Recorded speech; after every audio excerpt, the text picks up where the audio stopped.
Что нужно знать до того, как решите снимать дом или квартиру здесь, в США? Итак, 5 ценных знаний, которые сэкономят вам и деньги, и нервы в съемке жилья в Америке. Давайте так, первое. Здесь очень дорогое отопление. Никто не согревает помещение свыше 68 градусов по Фаренгейту. Это наши 20 по Цельсию. Счет, который вот пришел одним украинцам в холодный период, с которыми я работала, это $700. И это при их зарплате в 2000, и, по-моему, их там то ли четверо, то ли пятеро было в семье. Надо ли говорить, что им потребуется копить вообще полгода, чтобы выплатить этот счет? Даже когда оформляют бенефиты, там прям отдельной графой такой идет, стоимость за отопление, подскажите, какая. Ну и, кстати, такой маленький лайфхак. Снимаете квартиры, там почти всегда оплата за отопление уже входит в стоимость. Ну, хотя, конечно, лучше вчитываться в контракты. А для сравнения, я, например, ничего не плачу за отопление. Второе. Когда вы приезжаете в США и вам начинает выдавать пособие, максимально собирайте деньги и подрабатывайте при этом.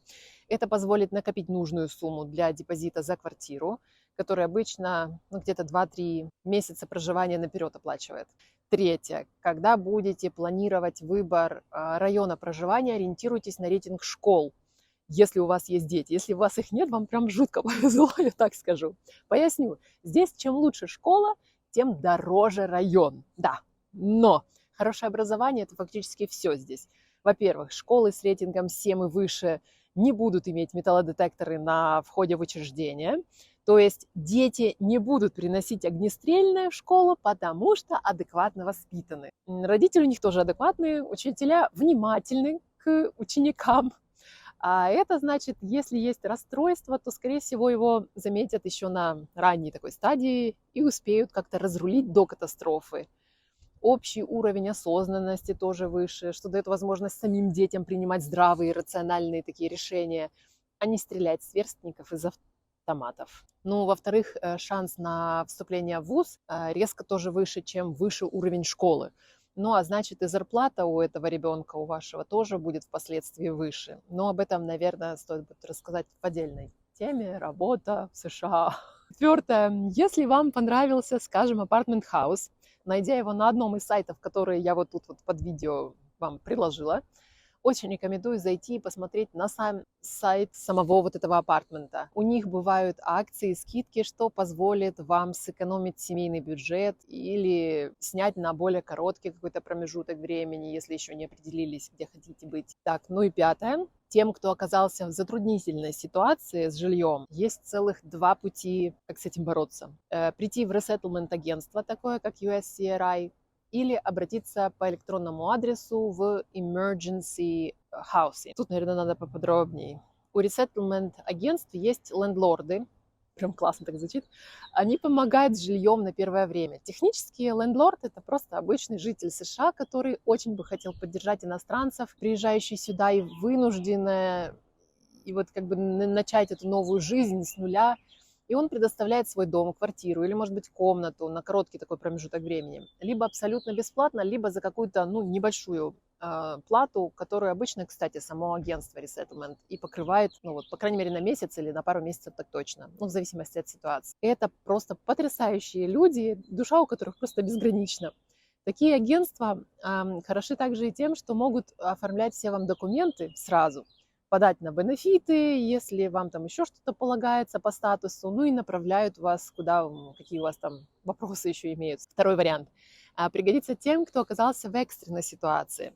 Например, что-то пошло не так, и приехав куда планировали, выяснилось, что остановиться вам негде. Такое уже тоже было. То, чтобы не оказаться на улице, вы можете связаться по электронной почте, указанной под этим видео в описании. Все там, все там. Телефона для связи у них, к сожалению, нет, но они свяжутся с вами, как только смогут. И иногда это в течение дня, иногда, конечно, 2-3 дня проходит. Но тут уж, я надеюсь, вы сами справитесь, снимете как-нибудь отельчик. Они предоставят вам при этом адекватное жилье, и если в этом городе у них не найдется чего-то для вас, то они просто оплатят вам проживание в отеле на целый месяц. Но они обязательно проверят вас, адекватны ли вы, И в самом ли деле вы в такой вот острой нужде? Короче, все под этим видео в виде списка прилагаю ниже. Вторая тема — это где и как искать жилье в США. Можно обращаться к риэлторам. Берут они где-то 25%, ну, от 25 до 100% от месячной оплаты арендуемого помещения или жилья. Можно абсолютно бесплатно пошерстить такие сайты, как Trulia, Apartments, Zillow, ну и другие. Список их приведен под этим видео. Хороши они тем, что можно забивать совершенно разный формат поиска. То есть прям по карте можно смотреть, по школам, по рейтингам их, по цене, по локации, по условиям, ну и так далее. Да, кстати, про условия. Очень редко, когда сдается квартира с мебелью. И когда вы уже определились с местом жительства и желаете выезжать, вы опять-таки можете обратиться в ресеттlement-агентство. У них есть выходы на почти бесплатную, ну или бесплатную даже мебель для вас. Еще вы можете забить в гугле Furniture Bank в переводе означает банк мебели, и задать город и штат, где возьмете эту самую мебель за бесценок. Ну и третье, посмотреть на маркетплейсе в Фейсбуке или в разделе «Бесплатно» в Крейглисте. Все под этим видео. Также уникальная особенность США – это здесь есть радиоактивные дома постройкой до 1978 года. Когда использовалась свинцовая краска, и, федеральным законом лендлорд просто обязан предоставить вам доказательства, что эта краска была удалена, специальные процедуры по реновации этого помещения было сделано, все соответствует стандартам по здоровью. Лично я нашла свой любимый вантаж через apartments.com. И давайте, наверное, познакомлю вас с процедурой работы с такими сайтами. На самом сайте вам нужно будет выбрать дом или квартиру, которая вам, естественно, понравилась, в которую вы хотели бы заселиться, которую вообще для начала бы хотели посмотреть. Ну ладно, прокручиваете вниз, увидите кнопочку Make an Appointment. Это вы будете договариваться о просмотре вашего будущего жилища. Выбираете там себе дату, заполняете форму, информацию о себе, там все, в принципе, должно быть просто.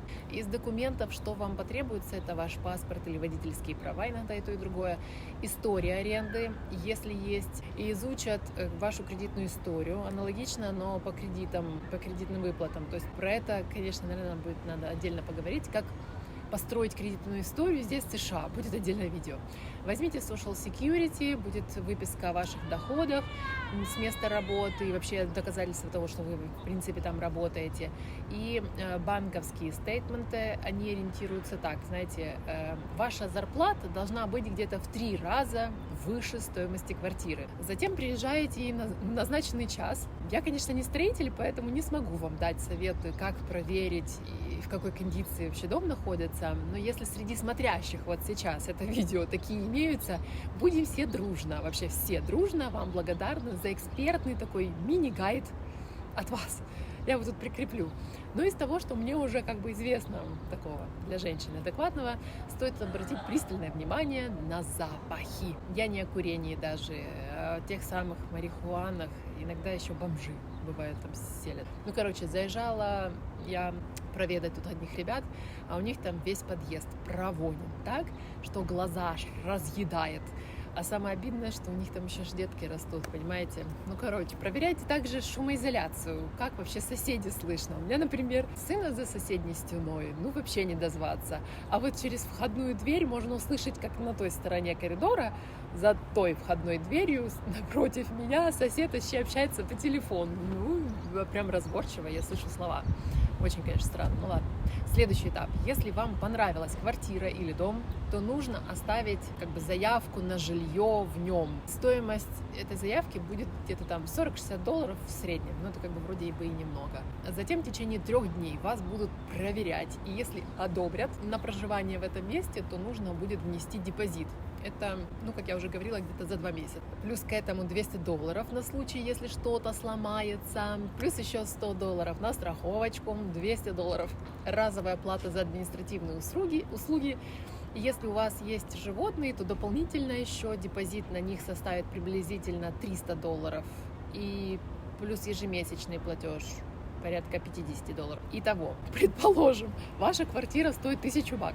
Значит, нужно будет внести депозит в размере 2000, плюс 200 за будущие поломки, 10 на страховку, 200 доп. Административные услуги, 0 животных у вас просто с собой нет, 0 налоги, по крайней мере, по нашему штату, 50 где-то за заявление, 75 за интернет, ТВ и 20 еще где-то за воду и канализацию.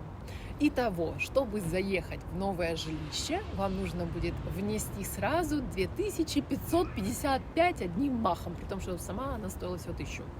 Конечно, эти данные, они, в принципе, приведены только по моему штату, Огайо, ну и тому самому комплексу Вантаж, в котором я проживаю. Как будет в вашем случае, даже предположить очень сложно.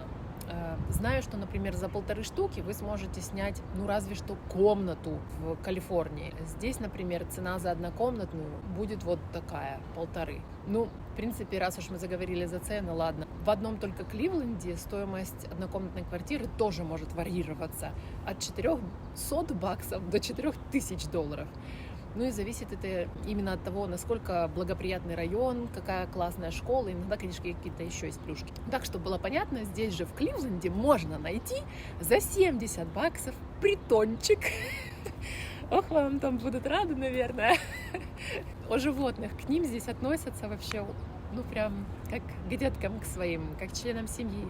За них платят, как вы уже поняли, небольшую такую аренду и выгуливают в специально отведенных местах. Но важно, собирайте их сокровища после выгула в пакетик и отправляйте в специальный контейнер. Какие вопросы стоит задавать во время осмотра квартиры? Перед тем, как решите арендовать это жилье, поинтересуйтесь вообще у арендодателя, какой срок лизинга и за сколько нужно предупредить о выезде. Из моих наблюдений самый выгодный лизинг обычно месяцев на 12-13, самый дорогой на 3 месяца. Редко кто предоставит вам возможность на месяцок перекантоваться. Второе, какие коммунальные счета вы оплачиваете сами, то есть они не входят в арендную плату. Третье, если это дом, то поинтересуйтесь, кто ухаживает за газоном и как, потому что здесь предусмотрен штраф за нестриженный газон. Америка. Вообще и выглядит, конечно, это очень красиво. Четвертое, скорее всего, у вас будет это прописано в контракте, но все же полюбопытствуйте, кто занимается ремонтом бытовой техники, окнами, там, не знаю, что там, крыша и так далее, если что-то сломается, да. В моем, например, апартменте это все входит в стоимость, чему я, конечно, очень-очень крайне рада. Супруга у меня тут нету, к сожалению. Вот, а мастером я бы не хотела становиться. Ну и вызывать вот чумелые ручки тут, наверное, тоже влетит копеечку. Пятое. Какие правила вообще поведения? Ну, например, можно ли курить? Или это категорически запрещено? Можно ли приглашать друзей в вашу квартиру или там в ваш дом? Можно ли их оставлять с ночевкой? Во сколько отключать музыку, если она там играет, да? Допустим, был день рождения. Вообще, можно ли праздновать день рождения? Ну и так далее. Так, ну, вроде бы я вообще все рассказала. Может, конечно, чего забыла? Потом допишу под самим видео в описании. Всего вам наилучшего, ребята. Пока.